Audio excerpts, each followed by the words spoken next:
Ramadan bulan pengendalian nafsu.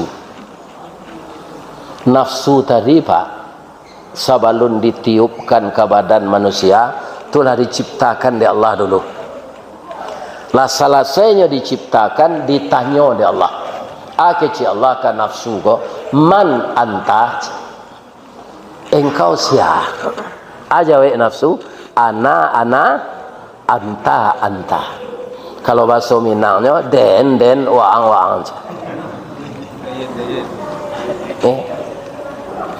Lai hormatnya ke Allah. Lai indahnya panggang di Allah jo narako nan paling ange, namanya narako sakar. Kalau nanti untuk sia narako sakar tu untuk orang nan indak sah.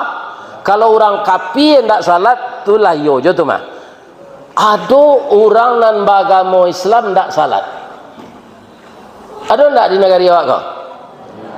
Nyo masuk Islam pindah salat. Aku narakonya narako sakar nanti. Kalau dia ndak tobat, dibakar oleh Allah. Nafsu yang tidak mau mengaku dia itu budak Allah tadi dibakar. Berapa? 100 tahun. Ndak ada nyo madu ada Pak. Nyo hani yang seserupa. Lah dikeluaran di neraka tu ditanya, "Man anta?" Engkau siapa? Ana, anta. Ndak berubah jawabannya dah Pak. Nyorandam di Allah kasuhu dan paling dingin. Ndak ada ukurannya dinginnya. Kalau dingin apa kan ada dingin nasi bara. Ada ukurannya kan? Dingin di kutub bara ada ukurannya. Tapi ini dingin ndak ada ukuran. 100 tahun pula. Lah keluar dari suhu dingin tu ditanya balik, "Man anta?" Siapa engkau? Anta, ana. Engkau, ambo je. Kalau nang kasanya nan tadi den, waang. Dipanggil lagi Allah. Ya kan? Allah Maha Besar, Pak. Ndak nyuagi makan. Ya kan? Manga 100 tahun, sabulan saya marawang nafsu kok. Ampun ya Allah, ndak taluk di kami ndak makan kata. Ya kan? Sedang lapar tu ditanya oleh Allah, "Man anta?" "Ana abduka wa anta rabbi." Saya budak engkau ya Allah, engkau Tuhanku. Tapi ketika lapar. Kalau lah kenyang, pagi puasanya siang hari itu, di mana kau salat tarawih di Baitul Jalal. Allah sudahnya buku, sudah makan, lanyu abi onde-onde sepiriang. Iya kan? Lanyu minum lah teh talu. Pe apa? Pe tarawih le Pak? Ndak. Tu kawan ada janji pada mino senana. Pai kalera tu pada mino, ndak salat tarawih.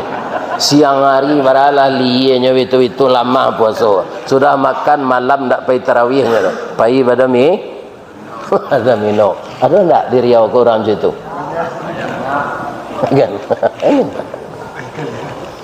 Jadi nafsu ini bisa dikendalikan untuk sementara dengan berpuasa. Tapi kalau dia puasa itu karena Allah, bisa sepanjang masa. Nafsu itu makan juga, tapi makan menurut aturan Allah.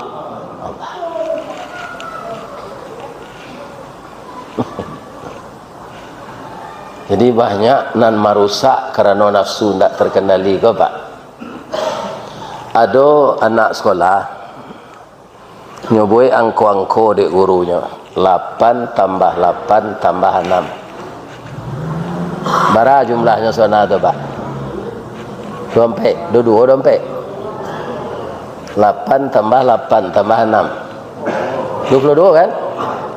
Hanya buat dibalik sama dengan kau di murid kau 886. Aku cocok am jadi ketua KPU nanti aja.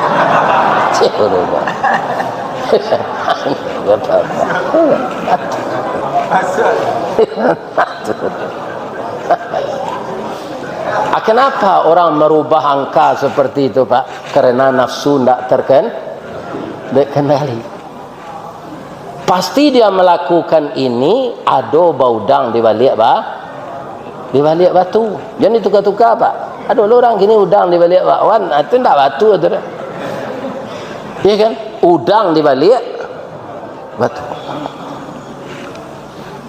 Jadi dunia sekarang bagi orang yang tidak beriman itu lebih enak daripada dia nanti akan dibakar neraka, tidak dia takutkan. Enak dunia itu yang dia cari walaupun caranya menurut aturan-aturan syaitan. Ya kan? Padahal tak kumpul senan di dunia. Kau ada awak pak. Alun tentu kita memakan sadonya.